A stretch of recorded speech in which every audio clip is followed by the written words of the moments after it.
Okay. Okay. I am so delighted to see all of you. Some of you I know, some of you I don't know, but I want to just welcome, welcome, welcome, welcome. As we say in church, we welcome you once, we welcome you twice, we welcome you three times. We welcome you. So I am Barbara Baylor. I am the current president of the Caucus on Public Health and Faith Community in official relationship with the American Public Health Association. And on behalf of the caucus, I want to thank each and every one of you for joining us today and welcome you to our webinar, Vital Connections, Engaging Faith in Cross Collaboration and Approaches. We will hear from two exciting and dynamic speakers today who will be sharing strategies for building trust and collaboration, as well as robust interfaith cooperation that leverages the assets of community members, faith-based organizations, public health officials, and academic institutions toward the shared end of a healthier community. But before I introduce them and let them take the show away, and begin this wonderful dialogue, I want to just briefly share a real brief word about the caucus. And I wanted to let you know that the caucus was started in 1996 by a former APHA president at that time, Dr. Caswell Evans. And the caucus has been going pretty strong since then, since 1996. And we promote and enhance collaborations between the faith community and the public health community as an effective partnership for addressing physical, mental, emotional, spiritual, and social health challenges. The caucus seeks to facilitate and provide opportunities for discussion and research to support the value and importance of faith organizations as integral partners in the success of effective community health services, health promotion, and health equity. And our purposes are to represent and to provide advocacy for health interests of the community, both within APHA and outside of the APHA structure. We try to facilitate active participation of the faith community and public health workers in the organizational and programmatic activities of APHA, and also to provide a means of professional growth for members of the Caucus on Public Health and the Faith Community and APHA. So I want to just say that's a little bit about the caucus. If you're interested in being a member of the caucus, you can please contact me. I put my email in the chat box, and I'll be glad to have that discussion with you via email or phone or text. So the meeting is being recorded today for those of you who are not able to make it. If you have questions from what you're hearing or comment, you can please put those in the chat box. I'll be monitoring those, and I will ask one of our key officers in our caucus, Dr. Stephen Modell, to please help me monitor the chat box for questions and comments. So without further ado, I'm going to introduce our speakers for today. We had listed a little bit about them, a brief history about a brief bio, I'm sorry, about them in the call for this webinar. So I'm not going to read all of that. But Dr. Suzanne Watts Henderson is. Oh, there you are. Oh, there I am. This way. Okay.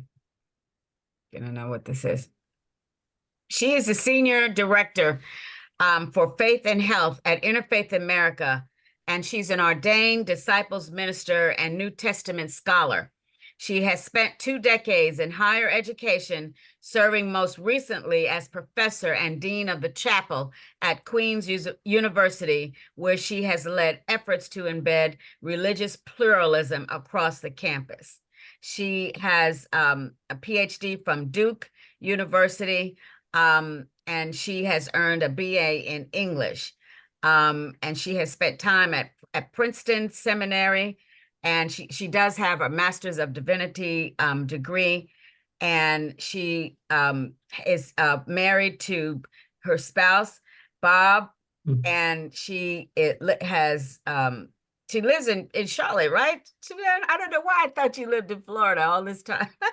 She lives in Charlotte North Carolina. So that's a little bit about Susan, and she'll probably share, Suzanne, I'm sorry, she'll share a little bit more about herself. Our next speaker is David Tillman, Dr. David Tillman, who shares as the chair, he's the chair of the Department of Public Health at Campbell University College of Pharmacy and Health Sciences. And under his leadership, the Rural Health Program at Campbell University has earned full accreditation from the Council on Education for Public Health and attain full membership status in the Association of Schools and Programs in Public Health. Alongside his work at Campbell, he consults with the healthcare systems, local health departments, and state governments regarding strategies for improving the health in rural contexts. That's a little bit about David, and he'll probably share a little bit more about himself. But I had the honor and the pleasure of meeting the both of them last year when a good friend of all of ours, Dr. Gary Gunderson at Wake Forest Baptist University, introduced me to Suzanne first, and then I had the honor of being invited to a major faith leadership dialogue called the Impact Circle with the Interfaith America, and met like maybe 30 or so faith leaders and public health workers trying to look at this whole notion of the faith health movement and how do we bring that together and how do we really come up with some strategies that's going to integrate faith and public health and faith and science so that we don't feel like faith is over here and science is over here, but they are both together.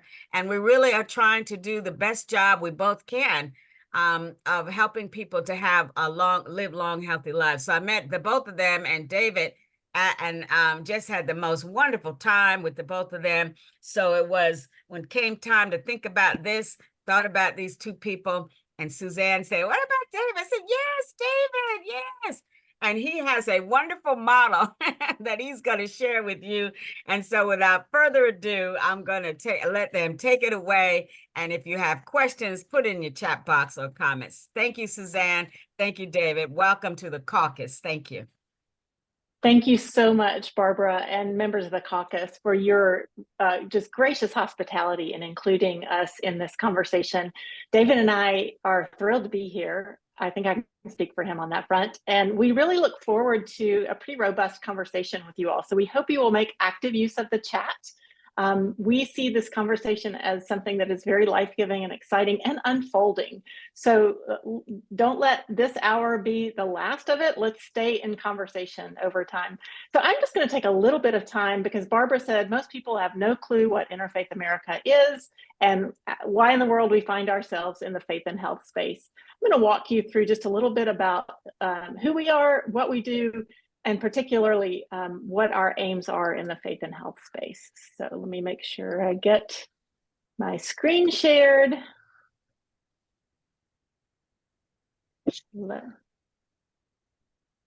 How's that? Are we thumbs up? You got my screen? Awesome. Okay, great. I'll just jump right in. Interfaith America is an organization that's about 20 years old. And our vision and our kind of working assumption is that our increasing religious diversity as a civil society is a strength.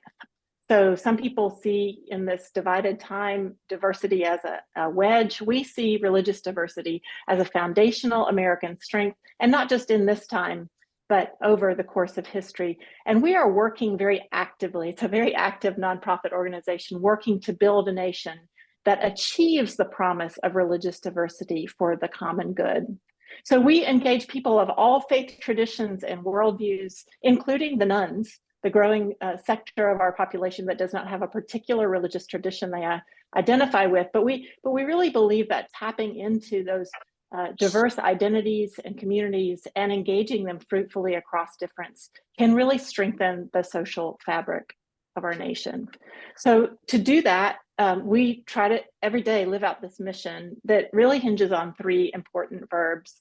We inspire, equip, and connect leaders and institutions to unlock that positive potential of America's religious diversity. Inspire, we are in some ways a narrative organization. We're trying to shift the public understanding about religious diversity as a civic good.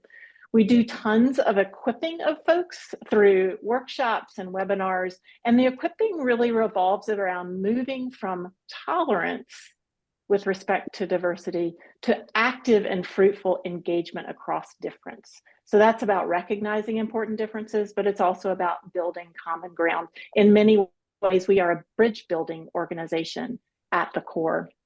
And to that end, we connect leaders and institutions who share this vision and this commitment to unlocking the positive potential of America's religious diversity.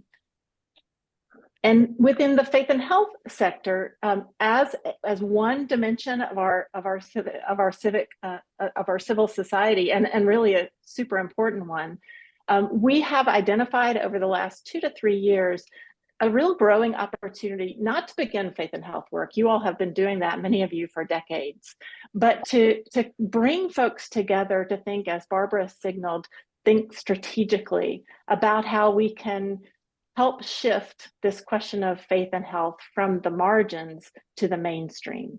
And we hope that this conversation is a part of that, the catalyzing of this movement, the energizing of it, and we look forward to your thoughts and your collaboration on that front. So within this sector, we're creating key proof of concept models, and David's going to talk about a model that I think you'll find really, really exciting. And I'll say more in a minute, but historically, our work has been rooted on campuses and seeing academic settings as kind of key levers in changing civil society. We also have a growing network of leaders across the faith and health landscape, and we're activating those leaders. And as I said, really trying to lift up the story of the positive potential of religious diversity. Here's a slide that begins to capture some of the many organizations and institutions with which we've had some degree of partnership. You'll see here a wide range of kinds of organizations. We have everything from the Chautauqua Institution, where we co-hosted a gathering last summer that really launched some of this conversation, to Advent Health, a major health system, along with Rush University Medical Center, APHA, obviously, also George Washington University's Institute on Spirituality and Health. So you can see that the reach of Interfaith America certainly includes the public health landscape, but really goes broader than that. It's really across the health ecosystem, trying again to weave together these amazing threads of work happening at the intersection of faith and health to make the cord stronger. Here's a diagram I sometimes use just to highlight the role that our campus network plays in many of our initiatives. What you can see here, I hope, is that it's a little busy, the screen's a little busy, but that from the campus network, all the arrows pointing out show the ways in which our campus partners, and that's academics, students, administrators, can help change the world. So we see, on the one hand, our professors are equipping the next generation of health leaders. So that's students who are being educated in public health programs like David's, as well as in pre-health programs like nursing and pre-med. They're gaining increasingly through some granting that we've been able to do. They're gaining a baseline interfaith competency and religious literacy that will take them into the professional world with those skills, and you know, less inclined to say, oh, I can't talk about religion, more equipped to do that. But beyond equipping the next generation of leaders, we see our faculty and administrators as just really beautifully positioned, and David's a great example of this, as the authorities in the community who, you know, David's long been consulted in his community around issues related to public health. So there's a kind of a built-in channel for affecting the systems that are local and even beyond that. There's also a sense in which they're shaping the academic discourse through their research, through their publications and presentations at conferences. So we want the academic world to say, yes, there's evidence there, as you all know, there's evidence there to support this work, but we want that part of the conversation to take up increasing space in academic discourse. Chaplaincy is a key part of the caregiving, spiritual caregiving that is, yes, in clinical settings, but so much broader and increasingly broader. So we're working with chaplaincy organizations that we've gotten to know through our campus network. So just broadly on the left-hand side of the screen, we're trying to tell the public story, we're trying to shape the field, and all through developing these proof of concept models that are often campus rooted. And I think I'm going to skip that one and leave more time for David. So I want to say a little bit, I hope that gives you a little bit of a feel for what Interfaith America does. I want to say a little bit about David and how we got to know each other. David participated in a vaccine outreach program that Interfaith America stood up very quickly in response to the findings that folks who tended to be vaccine hesitant also tended to identify their faith identities and their faith leaders as kind of the basis of their decision-making around vaccine. So we realized, as a campus-based organization, largely at the time, we realized we had a built-in network of hundreds of campuses and more than that of educators who were ready to gather student ambassadors. We consulted with health and public health officials and got those students trained up. And leaders, campus leaders like David, were able to mobilize initiatives in their communities to build bridges of trust and understanding, to bridge gaps in access and information to the vaccine. So that's how David and I met. I quickly realized he's like the best webinar presenter ever. And so we tried to make use of him as much as we possibly could. But what's really exciting to me is the way in which, beyond the crisis of the vaccine, David and his team have translated the dynamics of this work into really important public health issues. I'm going to save most of the time for him, but I'm dropping in the chat now an article about the vaccine outreach work that David led at Campbell in Eastern North Carolina. There's a podcast embedded in the article, and it gives you a flavor for the nature of this work that has happened in one particular setting that David's going to speak more to. So without further ado, Suzanne, before David talks, I just want to remind everybody about the chat. Put your questions in there, but also to put in the chat where you're from, and if you feel okay about it, please give us your contact information. But there's one question already in the chat, and I don't know if you want to answer that, or David, do you want to weave that answer to that question in your talk? But the question comes from Dr. Modell, and he says, how does one promote faith and health dialogue between polar opposites, liberal and very orthodox? And here he's thinking that faith can move one toward healing action, but also the contrary, leaving all possible action in the divine hands. So that's one. We have one question already. So I don't know if you want to take a moment to answer that now. Do you want to try to weave that into what you're getting ready to say, Dave? It's related to some of the things that I was going to talk about. So cool. Let's see if it comes, and I can just go ahead and warn you, Dr. Modell, I'm not going to pretend to give an authoritative answer on that, but I can tell you a little bit about our story, and I think our story is related to that question. So yeah, I appreciate the very generous introductions from my colleagues. I want to give a caveat, a warning here. I am not a faith leader. I find myself in a lot of pulpits these days, but my training is in public health, and my work is there, and it is from the standpoint of public health that I've discovered this beautiful relationship with faith communities. And so I know that on this call, some of us are coming from very different backgrounds. And I know that, as you heard the introduction of my friend Suzanne, that she's an ordained minister, and I am not. I'm thoroughly not, but with deep respect for what we do together. To begin addressing Dr. Modell's question and to tell a little bit more of the story of how I came to know about Interfaith America and to begin to partner with them in this faith and health space, I just want to remind you that in the spring of 2021, it was a very difficult time. We had spent a year in various states of lockdown in the pandemic. This is a history we all lived through. But to remind you, the vaccine was available, And the challenge became moving this wonder of science into a cultural acceptability position. And one of the things standing in the way, Stephen, I'm afraid that your question points to. I'm sorry. Oh, one of the things standing in the way was partly religious dialogue around this. And in communities like mine, I'm rooted in rural North Carolina, and my program is a rural health program. We were very concerned about the communities around us that for various reasons were very vaccine hesitant. Rural communities, particularly in the Bible Belt of the Deep South, were getting a lot of mixed messaging about the safety, the efficacy, but also other sort of concerns about the vaccine. And it was related to these deep rifts in our culture around both politics and religion.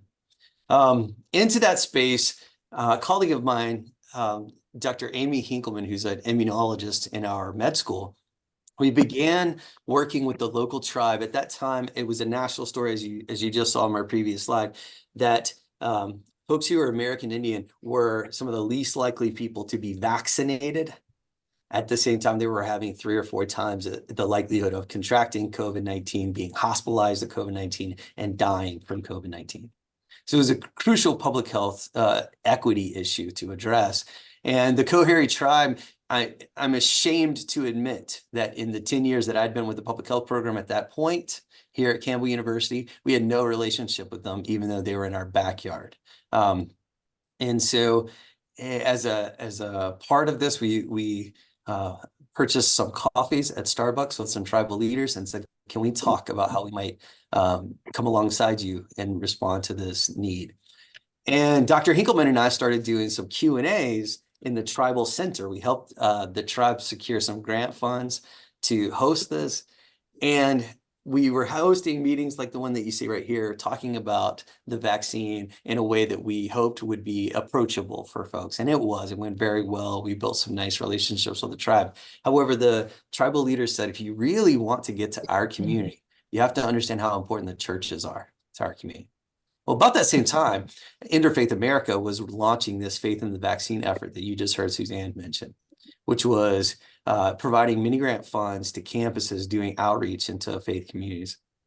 And so being willing to submit to the knowledge of our tribal leaders that the place to really share this information was in churches, and finding this nice alignment with funding from Interfaith America, we began moving that Q&A to churches.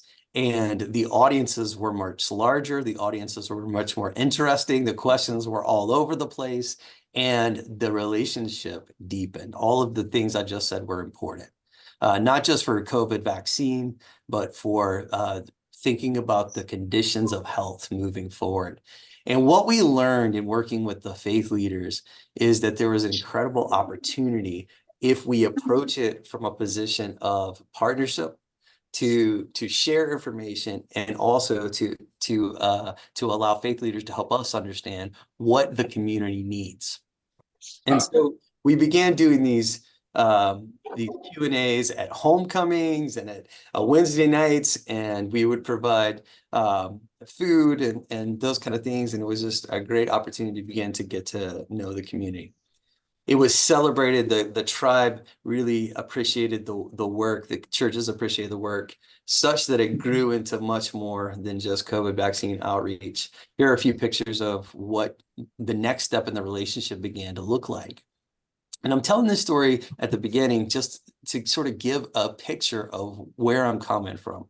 So what you see on the left here is a church-sponsored health fair that all of Campbell's health science programs helped put on with this church in the tribal community on the tribal grounds.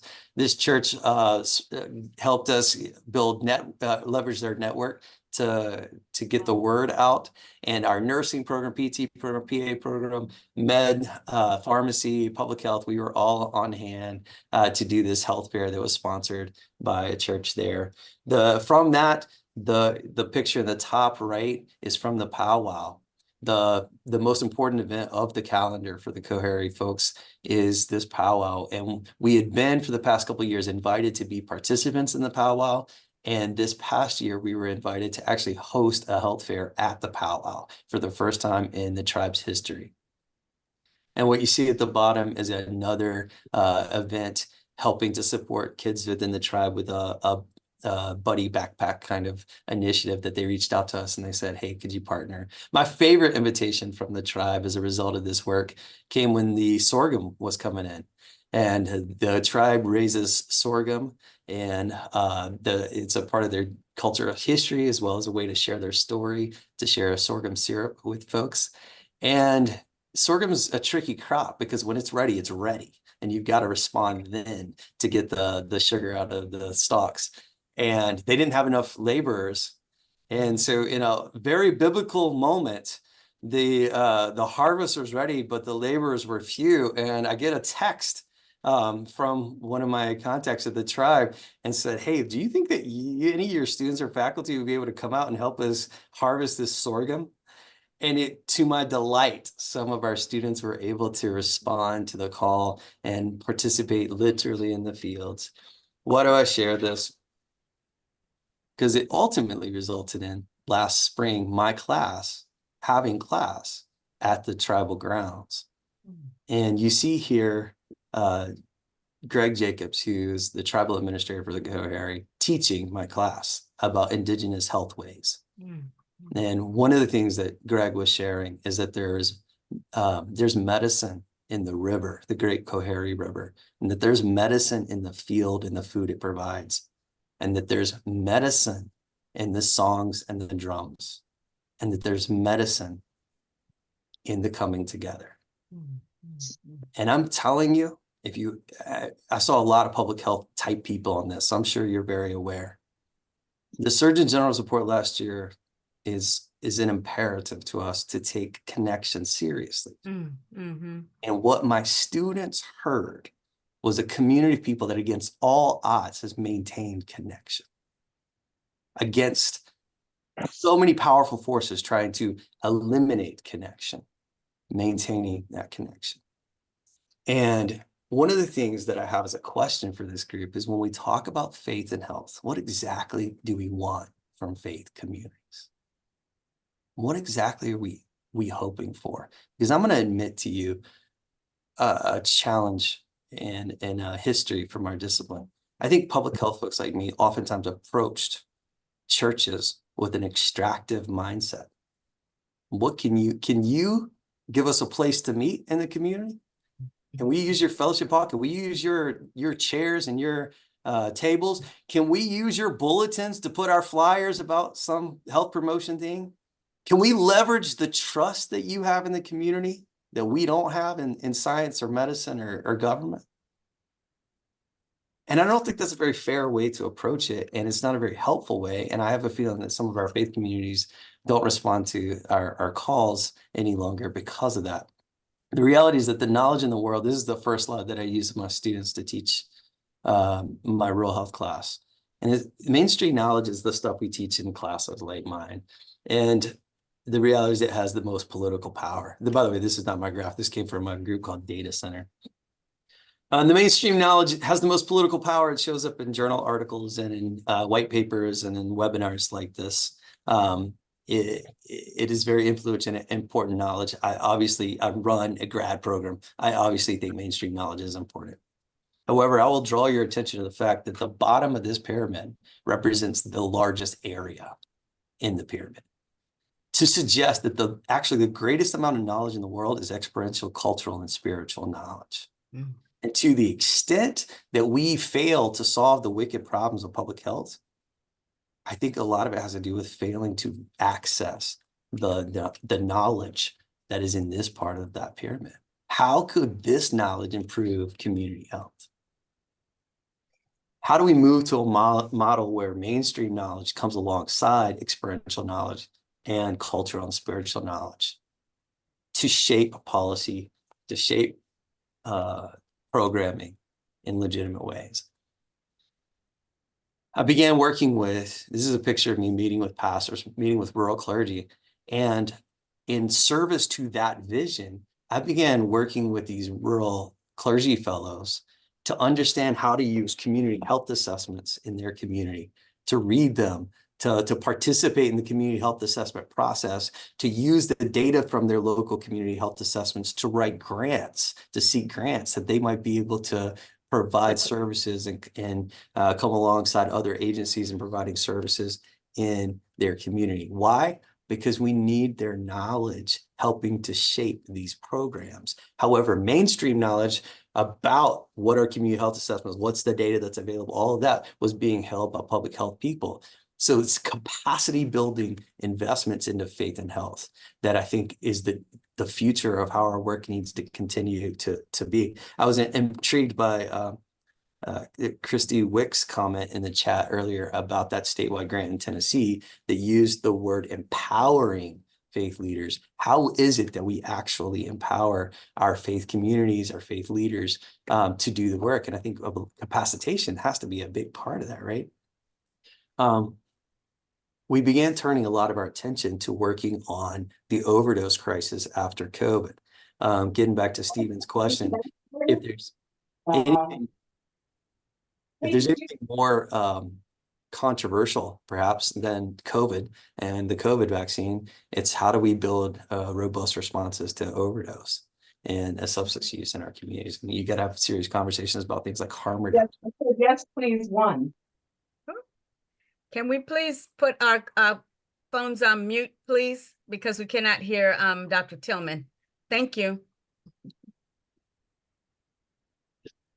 So one of the things that we did was Interfaith America helped sponsor a convening of faith leaders to talk about this issue in our communities. And so you see here that this is an interfaith group, and which was a great triumph for our rural community, to bring together pastors and faith leaders to talk about this in a very honest way, with some mainstream knowledge, you know, supporting and presenting, talking about what naloxone is and how it works, talking about the need for things like syringe service, having a panel of folks to talk about the way in which medication-assisted treatment exists alongside of other types of treatment modes. Without getting into the details of all of that specific problem, you see there's like a really rich conversation you can imagine was had by these faith leaders, and it was a powerful day. And one of the things that we did as a part of that day is that the planning committee for this included me, but it was primarily faith leaders. And they were saying, these are the questions that our people, folks like me, need answered by folks like you. And so can you put together a program that looks like this? And I highlight this photo because Bishop Hinton, who's in the center of this photograph, ended up becoming a powerful leader in this work as we began working together. One of the things that you see here, this is a picture of the opioid task force meeting that I helped facilitate when we were doing the strategic planning for the opioid settlement dollars in our county in North Carolina. And you see Bishop Hinton at that table helping to make decisions about how we should prioritize funding. And Bishop Hinton is at a table with the county manager and with the head of the local behavioral health hospital, an equal partner in decision making. This model looks really different than coming to the church after you've already made all the decisions and asking if you can use their fellowship hall for a meeting or distribute materials in their bulletin. Here's another chapter in our story. This is me alongside some governmental leaders and Bishop Hinton at the NAACP meeting talking about this issue and how it's affecting people of color in our community. Again, Bishop Hinton at the lead, at the head of communicating this in the community and making decisions and feeding back into the power processes. And then that ultimately became a comprehensive strategic plan for the prevention of substance use and overdose in our county. that has on the cover of it, the values are foundational. And when we talk about values, we're talking about the shared values of our community, including faith-based groups. It was written in and adopted by our Board of Commissioners as the way in which we will approach the expenditure of millions of dollars in settlement funds. That we would combine the scientific and evidence-based approaches with rootedness in our values and in our faith-based community. And so you see lots of language I just wanted to share with you here about faith communities being written explicitly into the structure of how health is supposed to be being promoted, and how do we create vital conditions in our community. It's written explicitly into the structure and the decision-making. So getting back to that Surgeon General's report, if we're going to take seriously the challenges of the epidemic of loneliness and isolation, does medicine hold the key to that? Does public health really have the answers to loneliness and isolation? Or might we submit to the fact that folks who have been the structures in our society that have been thinking about loneliness and isolation a longer time and working on that are those moral leaders, those moral structures, those faith communities. And that if we really want to deal with this, which is one of the most wicked problems we could address, we're going to have to recognize that complexity and our inadequacy within public health sciences to fully answer the questions. I've been talking a lot lately about complexity. Here's like a little visual of what that might look like. This would not compare, even with all the complexity in this image, it would not compare at all to the complexity of something like dealing with loneliness and isolation in our communities. Infinitely more complex than this picture. So how do we do that? I mean, if it's simple things like, and these things aren't even simple, but trying to deal with infectious diseases, I'm not pretending that's simple, but it's simpler than some of these challenges. How would we possibly model that? Well, I hope one day maybe we can, but we aren't anywhere close to doing that even with supercomputers right now. So we have started thinking deeply about how to create decision-making and program and policy that's robust to the complexity in what in science we call a parsimonious model, which is what are the simplest features that we could get? And out of that think session that we had down at the Advent Health Design Center, sponsored by Interfaith America, that Barbara was a part of, we sort of came up with this LAMP model that we've been using now as a prototype for thinking about how we could create structures that are robust to the complexity. By combining the expertise that comes from lived experience, from academia, from these moral structures, and from professionals. Now, if you've been doing community health work for any second, you're like, well, there's nothing new about that particularly. We know that these are important areas of knowledge. The question is, do we have structures that require that these 4 dimensions are in powerful decision-making roles as we design policy, as we design programs, as we invest in projects? That's what we think could be transformational. And that's what I was excited to be able to talk to you about on this webinar. As you think about your faith and health work, whatever that looks like, how do we create structures that guarantee that these diverse perspectives, these 4 dimensions of thinking, these 4 dimensions of expertise, which do have overlap, but don't completely overlap, are at the table? And just, you know, to use the example of the overdose work that I've been working on, the overdose prevention work, making sure that behavioral health professionals come alongside academics like me, come alongside pastors like Bishop Hinton, and come alongside folks with lived experience of substance use and all that entails. Unless we have all those perspectives at the table, we shouldn't be surprised when the uncertainty and chaos disrupts our planning.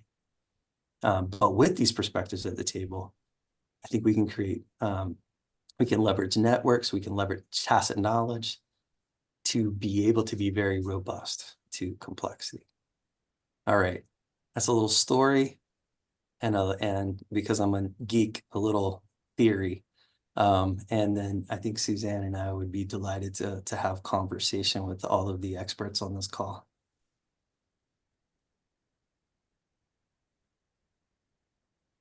I see a couple of, of questions and comments, and I'm just gonna, the first one I saw after Stephen. I didn't know, Stephen, if you'd like to say a little bit more about what you were sharing.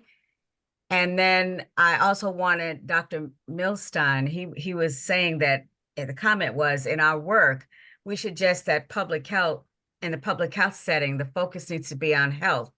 The question, rather than the belief, is if the behaviors recommended increase the health.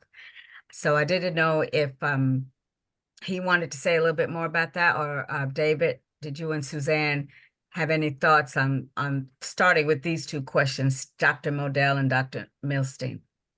Yeah, I respect that, and I think that there's a lot of wisdom there. I do think that in my own work, that sort of hits a wall, or hits you know, when I was having to start this work with the Coheri churches, I just had lunch with a bunch of pastors, and in that lunch, the questions were, we spent probably half an hour talking about whether or not the vaccines were the mark of the beast. Yes. So if I'm recommending this because the behavior recommended increases health, but my concern is that that behavior that you're recommending that supposedly increases health might be the mark of the beast, then the conversation has to sort of shift. And public health doesn't really, I mean, I'm not pretending like public health has an answer to whether or not it's the mark of the beast, but I think coming alongside churches will invite those kind of questions into the dialogue. And so we've got to think about how we deal with that. Yeah, I want to chime in a little bit to just build on David's response, really to kind of to both questions and comments. The methodology that Interfaith America has long used in its campus work and also in our community consultations really hinges on a triad, another triad of verbs: respect, relate, cooperate. And the respect is where we start. It's not where we end, but it's where we start. And I think to the degree, and this is in any context in civil society, to the degree that we enter a conversation across difference, whether it's a faith health difference, whether it's a ideological difference, from a place of respect, that's really kind of the starting point for the kind of conversation and deep connection that can foster collaboration. So respect, and then going beyond respect to relate, like finding some dimension of common ground. And I think the shared interest that David and the tribal leaders had was in the health and well-being of the community, right? And so being able to bring those shared concerns to the fore, not diminishing their theological or biblical questions, not dismissing them or relegating them to a status that's lower than science, but to say, hey, those are legitimate, and what's the common ground that we share? And then the cooperate is, how can we together, and really invoking David's model here, together, where there's a power structure that is flattened, that respects the different voices and perspectives of those in conversation, how can we together chart a way forward toward our common goal? So this is it's a model that's very, in a way, kind of simple, hopefully not simplistic, because it's not always easy, but operating out of the respect, relate, cooperate triad is a strategy that we have found to be really quite effective in bridging gaps that seem sometimes unbridgeable. So David, what happened when they asked you if it was the mark of the beast? How did you guys do the relate and cooperate? How did you make the bridge? Yeah, so it's a great question, and it kept becoming a question because every time we show up, David, can you repeat his question again? His voice was a little low. I just want to make sure that everybody sure. heard what he Yeah. was asking. He asked, how how did I answer that question? Where did the conversation go? Is that fair enough? In particular, how did you build the bridge between these Mhm, two okay. separate?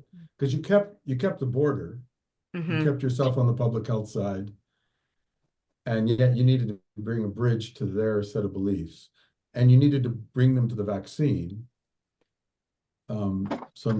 Yeah, how did you do that from Mark of the Beast to a needle? Sure. mhm. So I'm practiced in this answer only because it came up at almost every one of the churches that we were at. It was a very popular sort of concern in our neck of the woods.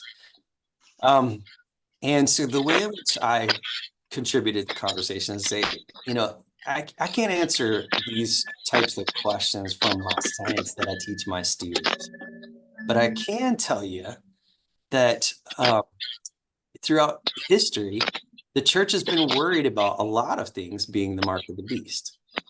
Mhm. That I think looking back, we see now probably most people would agree weren't the mark of the beast. And so as we're sitting in this moment, one of the challenges we have is to think about how to deal with what we don't know. But we can answer some questions about some things that we do know about this vaccine. And that was what allowed us to be able to turn the conversation without, I think it would have been speaking very out of turn and honestly not being respectful to the question to pretend like public health scientists could answer that. But rather say, since it's been the case that folks in the church have worried about this before and it turned out not to be the case, let's talk a little bit about what we do know about the vaccine itself. And then we found that people's hesitation softened in those. And that happened in the lunch with the pastors. That's why I got invitation to churches, because they said, you know what, that makes sense. And so does that help at all? I mean, that's just my storytelling. Well, that's what I'm saying. That's what I was trying to communicate, that you were there to promote vaccinations. You did have a behavioral goal in mind, Yeah. and you didn't get into a debate on the other side of the border, on the belief side of the border. So, I mean, I think it's important that we be explicit that we're engaging in public health. People can always turn it away, and we're not gonna. That's why there's two borders, and they're experts in theirs. Yeah. And nor are you denying any of the other healing practices they may be interested in. And you have an agenda, because Mhm. there's a difference between having a vaccine and not having a vaccine. Yeah. I'll just chime in with a little bit of a ripple in the response. In the Faith in the Vaccine Ambassadors program that we launched, as we trained student ambassadors, and Dave was a part of that training, we explicitly told them, your goal is not precisely to get shots in arms. Your goal is to bridge gaps in access and understanding. So your goal, and we certainly hoped that, and the whole initiative was launched in order that people would kind of get over the hesitancy. But we didn't want student ambassadors to go in kind of armed, if you might, and ready to take people on. We wanted and we really, a big piece of the training was on deep listening, was on learning how to listen to the concerns that were raised. And what we discovered was that a lot of the concerns were less about hesitancy and more about access. So that was just a little bit of a slightly different line of approach. Yeah, and one of the things that your question makes me remember too is that, early on we realized that in a lot of ways, the trust bridges that needed to be there for the COVID response, it was too late to build them. It was just too late. Like, when I started talking and realizing, I was going, we're trying to do preparedness work now. We're trying to build the bridges for the next thing that we hope we have trust relationships for. And to give you an example of where we started from, I was being introduced to a group of pastors, and you understand, these were American Indian folks with all of the very reasonable historical mistrust, right? Historical trauma and therefore mistrust of science, government, academia, everybody. As well as they were very conservative pastors. These were mostly Southern Baptist ministers. So there's a convergence of both of those factors. But I was introduced to a group of pastors with this line. The moderator said, okay, Dr. Tillman is here from Campbell University in Public Health. Dr. Tillman, we want you to know it's kind of hard for us to hear somebody like you sometimes because we still remember smallpox blankets. And then he just handed me the microphone. That was my intro. And so, I mean, there's much work to be done before we can honestly say that we're building these structures collaboratively. I see Dr. Modell Stephen has his hand raised. Yes. The last speaker, your name is cut off. Milstein, thank you for mentioning the two groups. And of course, when I'm looking at this chart, it's got 4 circles, and I enjoy complexity. Turning it into the practical is not always the easiest. One way that it's not the easiest is that experts like to talk with each other, and public members are very comfortable with each other, especially if they're from the same neighborhood or community.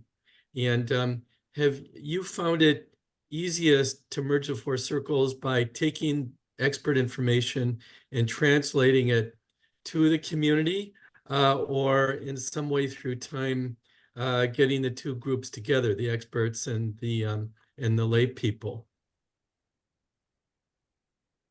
Yes, and I think it's both. And I'm not trying to give the easy answer to that question. I think it's a very good question. I think there are a couple of things that we should ask ourselves. Those of us who are in academia, how are our students learning from community members? Actually, like, how are we practicing that? We should not be surprised that we're turning out other academics and other professionals that cannot do this work well when we're not training them to do the work well. And it's one thing for me to teach cultural humility or cultural attunement. It's another thing to ask a student, what is the last thing you learned from the community? Not from your professors, not from a book, not from an internship. What's the last thing you learned from the community?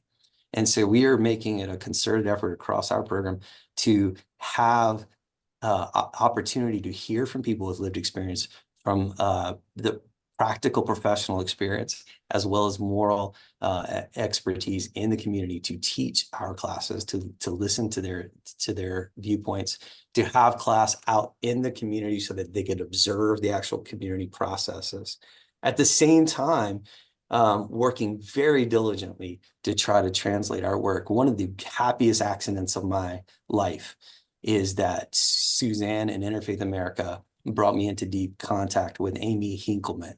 She's an immunologist with a God-given gift to translate real tough science into stuff that everybody can appreciate and understand. And when she started doing her thing, I was blown away. And that's serendipity, and I get it, but we can also be intentional about, okay, so this is what can make a difference. So we've got to start teaching that as a professional skill. How do we translate this science that we're working so hard to understand into science that more people can understand, so they can participate in decision-making as real agents? I'm trying to remember the pictures you showed of her, the setting. Did she have opportunity to step into a community setting? Yeah. She was right alongside me in the churches and is that what you mean? Yeah. Yeah, she was. Yeah. We did all of that work together, and she's still a faith and health fellow with Interfaith America. As soon as I finish up this call, we're doing a series of interviews with faith leaders right now so that we can learn from faith leaders about their motivations, perceptions, hesitations around the overdose prevention work. And we're using clips from those interviews in our classes to help teach our students about what's going on, what faith leaders need from us, how we can better explain the science. And Amy is a partner in all of that. So she was on the ground and she's doing these interviews with me. She's a partner in all this work. Cool. Thank you. And I've just dropped into the chat a link to a story featuring our 16 Faith and Health Fellows. And David and his peers at Campbell are 3 of the 16. And the impulse of this fellowship is to do just that. It's to translate this amazing work that's happening at the intersection of faith and health more broadly for public audiences as well as for academic settings. So it's a really exciting group of people doing work on so many different issues and topics. I'm looking, I'm just scanning the chats to see what else, comments. I mean, people are agreeing with you, Dr. Tillman, that it's relationship building is very important, and to do it early on and listening and offering without demand, that we need to be, public health needs to do a better job of doing that. And including faith leaders is crucial. So you're getting a lot of agreement from the people on the call. So I don't see any other questions at the moment. But I did want to I might highlight. have a call. It's a standing meeting, but a lot of times. I'm sorry. Say it again. I'm sorry. Who was that? I'm so apologies. Oh, okay. I do see we have on the call today the ethics section of APHA. C Davis, and she was wanting to mention that she said this early on, that I'm going to go back up to the top. She might want to set this out. That trying to infuse the ethics piece of it, what we're doing, and dissemination of the ethics piece of what we're trying to do in our work with faith communities is very important. See, I didn't know if you wanted to say some more about that, to demonstrate the intersections of APHA's Public Health Code of Ethics and the core values of the faith community. Would you like to share a little bit more about that? I don't know if she's still on the line. Is she still there? No. Don't think she is. As we're waiting, Mhm. I will say another thing that has been really fruitful is that at our campus, Dr. Adam English, who's the 3rd Faith Health Fellow, he's an ethicist and theologian who's helping me to revise my public health ethics course to have a series of case studies that look at this issue of how do we think about religious diversity in our community, and thinking about faith as an important part of the policymaking process. I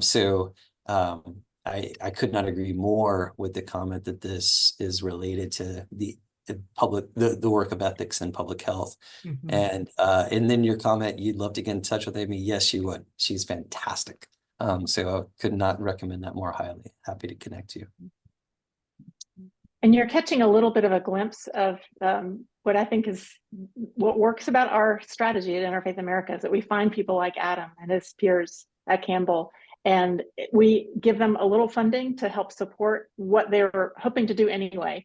And then in turn, as they create these case studies and as they create the video interviews, they share those materials with us. And we are in the process of building out a toolkit where we can share all kinds of resources with folks broadly across the faith and health landscape. So that's all part of our strategy, is to find the leaders out there to catalyze their work, and then to play a connecting role with the resources they create or surface with the rest of the group. It's been amazing. Dr. Modell, I think I see your hand. Is that intentional? Yeah, yes. I know C, and I actually attended a meeting at an APHA annual meeting session where they handed out the APHA Code of Ethics, which was revised something like 2 years ago. The booklet is like around 20, 25 pages long, but it is easy to inspect. It's very systematic. Let me say that my knowledge of public health ethics, and including case-based situations. In fact, I turned around and I got 2 books from my bookshelf, and you can see the big ethics there. Unfortunately, oftentimes these strictly apply to clinical situations. And the books are a little bit old, maybe outdated. They should apply more to community. Maybe that ethics fellow that you're working with, David, is doing that for you. My recollection of the Code of Ethics is that it is concerned about ethical situations in the population and community-based setting. And there's also mention of cultural consciousness in it. So it's a matter of, dipping one's hand into those 25 pages and extracting what points are relevant. But I do believe there would be intersection. I could not agree with you more. And it's already a part of my ethics course to do so. And in my course, one of the assignments is an oral exam where I have students come in and address me as a minister to talk to me about comprehensive sex education in their community and trying to promote comprehensive sex education, and what is the way in which you would engage and try to find common ground. And it's an explicit connection to the Code of Ethics, which says we should be doing public health work with an anticipation of cultural values. And so, yeah, I couldn't agree more. It's a great resource. Yeah, that was actually an example during National Public Health Week. So it sounds like you're bringing it to life. Fantastic. Yeah. Yeah. And I should say, I want to return to the model too. If you have thoughts about this, my brain is just on fire thinking about this as a simple model that might be robust to a lot of complexity. And one of the things that I would love to hear is if you have projects that check all 4 of these boxes in decision-making roles. I would love to just sort of see those projects and better understand those projects as we're thinking about how to create and replicate similar kind of efforts. So Well, David, I'm very interested as the president of the caucus on public health and the faith community for APHA. I'm very interested in seeing how we could have some leverage this and have some leadership role with you.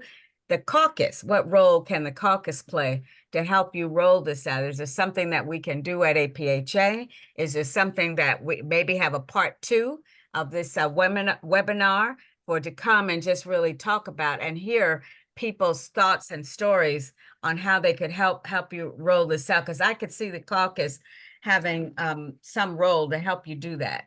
So I just want to hear what your thoughts are, and other people that are the members of the caucus on this call. One of the things that I was thinking, Dr. Milstein, your question, the original question, had resonated with me because I was thinking about the work that I'm currently doing with Emory School of Public Health and Morehouse School of Medicine and DeKalb Department of Health, Public Health, and the Southside Medical Clinic, how they have had a grant for 3 years to work with the faith community, working on some of the misinformation and the misfacts around the COVID and the vaccine, but also to figure out a way that we could leverage the faith community to be more effective partners with the public health and the community. And I was thinking about, we did a lot of focus groups and interviews with them talking about the vaccine. So when you said about the monster, David, we didn't couch it like that, but people were saying that they didn't really want to take that. They didn't believe in it. They thought the government was trying to kill us. And because so many historical things that have happened to people of color around this country for decades, centuries, people did not believe that. So when you were asking that, Dr. Milstein, I thought about the health belief model, Godfrey Hobsbawm's model that most of us have studied in school, that talks about the perceived severity, the perceived benefits, and the perceived barriers. And one of the barriers is their belief. We can say to them all day long, this is going to help you. This, you know, you can this and this and this, you know, all the things we say, that's your recommended behaviors or all the things that will help you to have a healthier lifestyle. But if they don't believe it, that it's not going to benefit them, they don't believe it, they're not going to, the next part, those cues to action, they're not going to go to that next step. So it is a matter of us sitting down together, David and Suzanne, that moral structure piece, sitting with the lived experience and moral structures, sitting with professionals and academics to really have some sort of dialogue to make them really hear and to understand what it is that when we say, you know, people say, I can say about the Tuskegee, or someone could say about the Tuskegee incident or Henrietta Lacks or any of those things, and people could say, oh, well, that's so old, that was in the past, we don't do that anymore. But you have to remember, people still hold on to these things and they still remember what's going on. And there's been so many things that have happened in this country. You can't just toss aside their beliefs, no matter how good the information around health is, what it's going to do for your health. So I want to see if there's a way that the caucus can help you roll this out from something that we can do within APHA. So I'd like to hear anybody has any other thoughts on that, or David, you and Suzanne. From my standpoint, there's sort of a big picture, sort of broad thing that I think the caucus could do, and that is we must help public health folks like me fully appreciate what partnership means and what it looks like. And I think making sure we're asking ourselves all the time, what are we learning from the partner? Not just what are you pushing, but what are you learning from them? And so I think to the extent that the caucus could help carry that broad message forward in both storytelling, but also, you know, in pressuring the levers that you have to make sure that you're honoring the expertise in moral structures. And then selfishly, I'm really passionate about this four-dimensional lens for thinking about policy and programming. And I would love to collaborate with other thinkers in this space about whether or not this is an elegant and parsimonious model that might help us say, you know, when you're putting a grant together, do you have one of each of these four? When you're designing a policy, have you actually, does your steering committee, does your task force have at least somebody from each of these four? You know, that kind of structural incorporation of this model would be very interesting to me. Okay. I see two comments here that they're asking for your thoughts, David and Suzanne. Thoughts on working with faith leaders and advanced care planning. That's a biggie. And another person said, my work is related to older adults. Christy Wick is saying, my work is related to older adults, caregivers, and linking specific resources, care navigation, etc., for advanced care planning and dementia-friendly communities. It's been well accepted. And then she wrote, linking faith and religious communities. Says that's a resource. But Andrea is asking specifically, what are your thoughts on working with faith leaders and advanced care planning? Interfaith America has done some really nice work with the chaplaincy project. I bet that there's cool stuff there, Suzanne. Yeah, so we collaborate with the Chaplaincy Innovation Lab, and they're great partners in this work. I also mentioned that one of our fellows, Sarah McAvoy, is a former administrator in the elder care setting, and she's working with kind of national leaders in that space around interfaith competency for that life stage. So I think that sort of pertains there. But you know, as I've signaled, one of our roles is to connect folks with each other. So any of these connections that have surfaced that are of interest to you all, please don't hesitate to be in contact with us. I've put my email address in the chat a couple of times. And back to David's point about if if you are finding yourself really drawn into thinking deeply about this SLAMP model, and particularly what we're learning from the community, and how really to roll that out and embed that approach strategically across the public health landscape, we would love, we're seeking partners, right? We're seeking thought partners and folks who are in strategic positions to pull levers of influence. So don't hesitate to reach out on that front as well. And Barbara, I was just thinking to your question of, how can we showcase this? How can we promote it? I'm thinking about the meeting in Minneapolis in November. And you and I have talked a little bit about that as an opportunity, but I even wonder if there might be a way to go into the community that we're visiting. And, Interfaith America has deep ties in that, I love it. And do something, where we go out and actually learn from community members. Just to Let's talk more about that. I like that. I like that idea a lot. I like that. Somebody in the chat, I just clicked off of it. Oh, Christy said having another part 2, part 3, and part 4. She was enjoying the conversation. Would be great that if we could continue this conversation on this the model, David. That would be a good conversation. I guess did I see Dr. Milstein? Did you have another question? Oh, okay. He was saying that we're in an era of needing to promote sustained care and recovery, like diabetes, substance abuse, etc. Therefore, we cannot succeed at public health without public partners.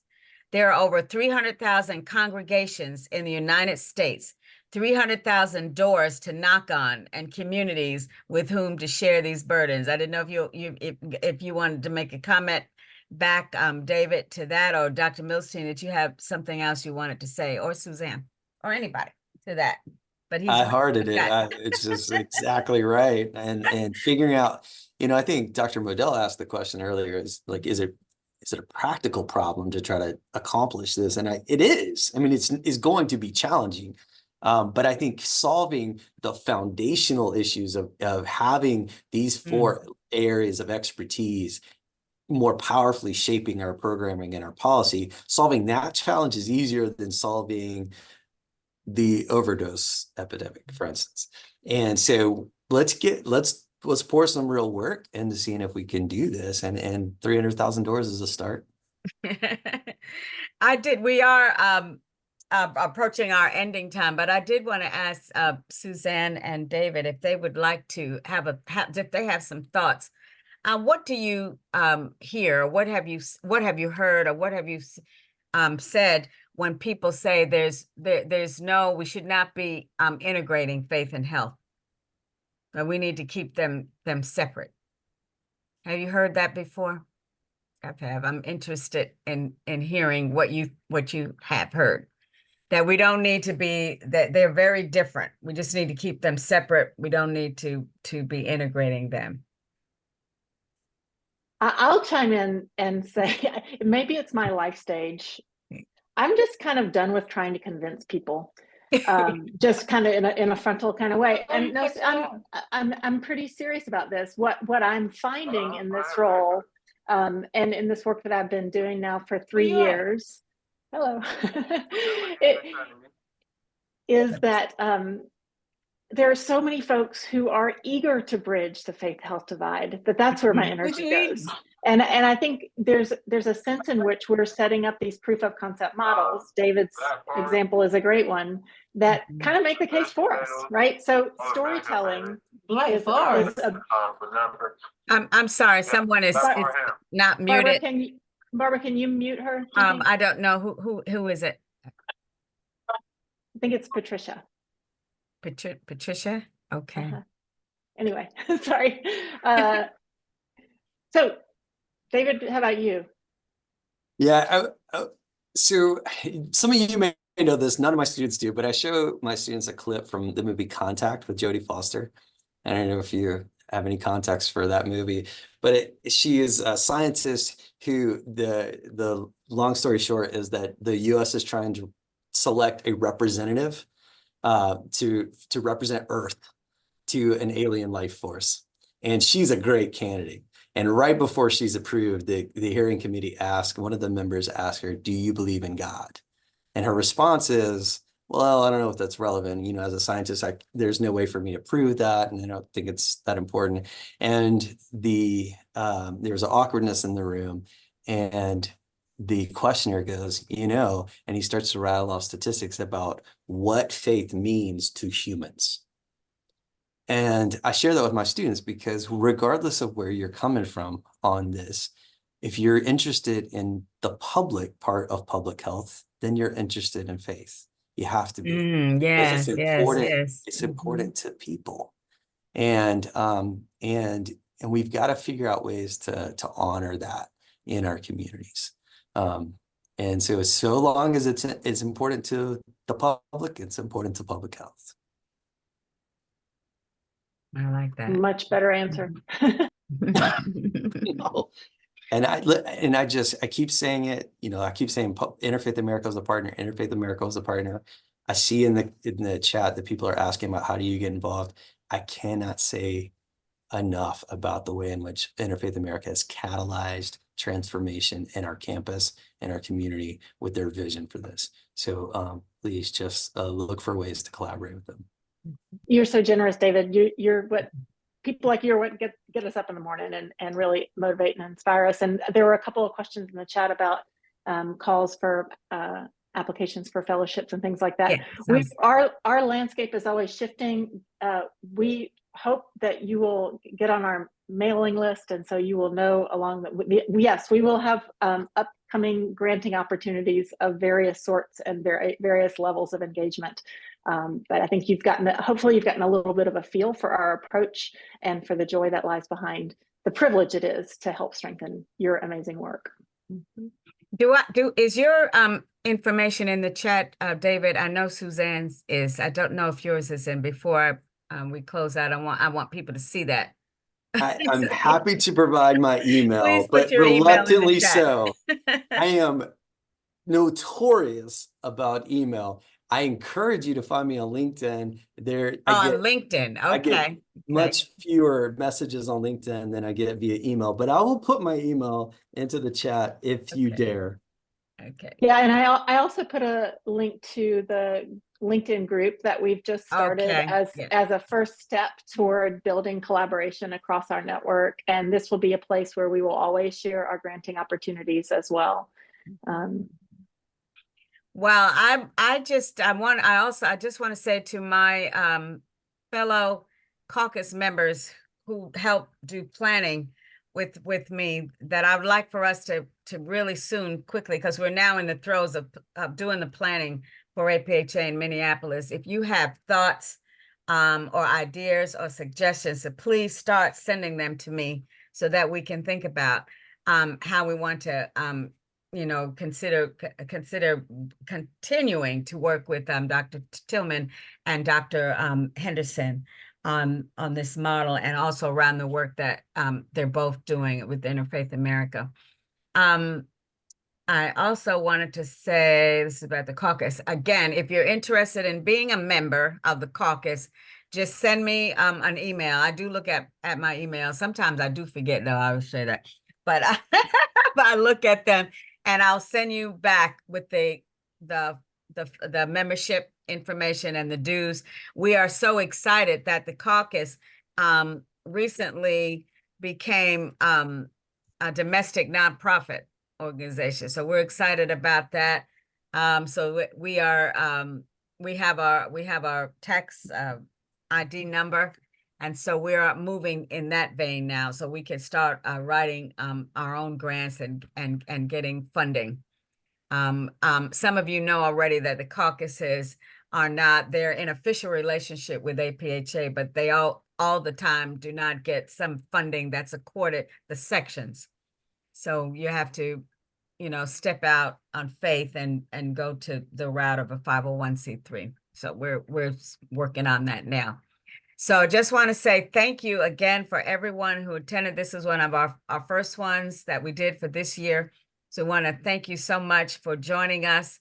And I will put the recording when I wrote it in the chat. But what I mean is APHA has it, the home site. Most of you know the home site. And on there, they list the caucuses and the sections. You can have your own page in APHA. So the caucus has a page on the website. So that's where I will put this recording, on the caucuses page within the APHA website. I hope that made sense. I wrote it in the chart. And again, you can reach me at BaylorBarbara@gmail.com. So please join me in a round of applause. You can applause where you are. We can't see you. So been applause such a for privilege. Thank you so much. Suzanne Henderson and David Thielman. Thank you so much for helping us to think a little bit more on this precious, precious relationship between faith and health, and how we really work together, come together. It's not a separate, it's a both and how we do that, faith and health both working to improve the health of the community. So thank you so much for joining us today, and we'll be sending this recording soon. And if you would like to, oh, I see one last hand up. Cherie? She's on mute. You have your hand up? Yep, she put her hand down. Guess what? Okay, so are there any closing comments, closing thoughts before we close out? Anybody? Just what a privilege to be with you all. Thanks for the gift of your time and your energy. And thanks, Barbara, again for the invitation, and David for your wonderfulness. Okay, well, if all hearts and minds are clear, we bid you a good afternoon and a wonderful weekend, and be safe and have fun this weekend. Okay, all right, thank you so much. Bye-bye. Take care.